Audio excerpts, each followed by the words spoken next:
কোথায় যাবেন আপনি বলে আপনাকে সেখানে আমরা বাংলাদেশে হলুদ চন্দন দিয়ে আপনাকে সাজিয়ে সেখানে পৌঁছে দিয়ে আসবো এবং আমরা বাংলাদেশে আপনার সঙ্গে পর্যাপ্ত হিসেবে যাব।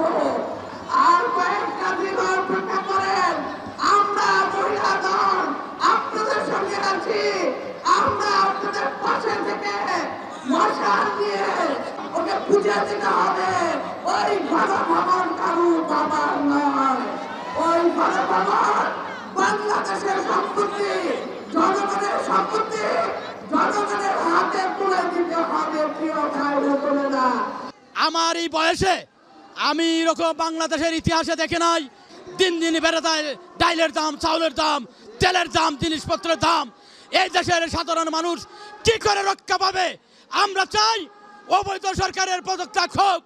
তারা বলেছিল 10 টাকা কেজি চাল খাওয়াবে, বিনামূল্যে সার দিবে, ঘরে ঘরে চাকরি দিবে। চাকরি কারে দিয়েছে? শুধু আওয়ামী লীগের নেতাকর্মী দেখে তারা ঘরে ঘরে চাকরি দিয়েছে।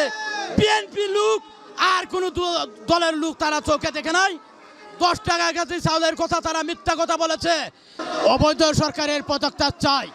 মানুষের দাবি একটাই, দলমত নির্বিশেষে অবৈধ সরকারের পদত্যাগ চাই। অবৈধ সরকারের পদত্যাগ চাই।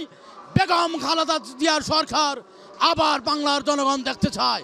এটাই হচ্ছে আমাদের দাবি। এই সারা বাংলাদেশ জুড়ে দেখেন কোনো উন্নয়ন হয় নাই।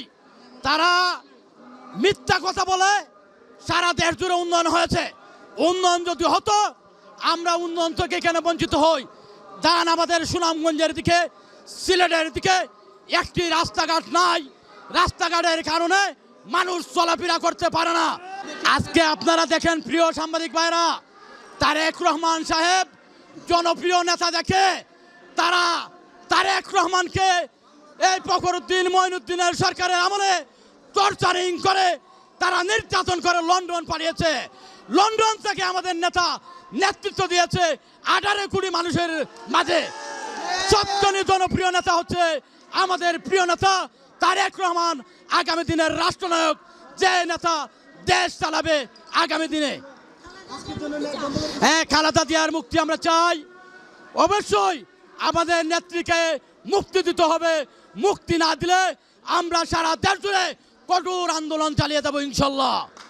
প্রিয় ভাইরা, আমি বলতে চাই, এইরকম নিরজ্জ, এইরকম অপূর্ণ সরকার দিনের ভোর রাতে করে, সেই সরকার, এরকম সরকার আমরা জীবনে দেখিনি। আজকে ভোট হচ্ছে, খুন হচ্ছে, প্রতি মুহূর্ত আমাদের ভাই বোনেরা নির্যাতিত হচ্ছেন আপনারা। আমরা সেই জন্য আমাদের ভারপ্রাপ্ত চেয়ারম্যানের নির্দেশে আমরা আন্দোলন করে যাচ্ছি।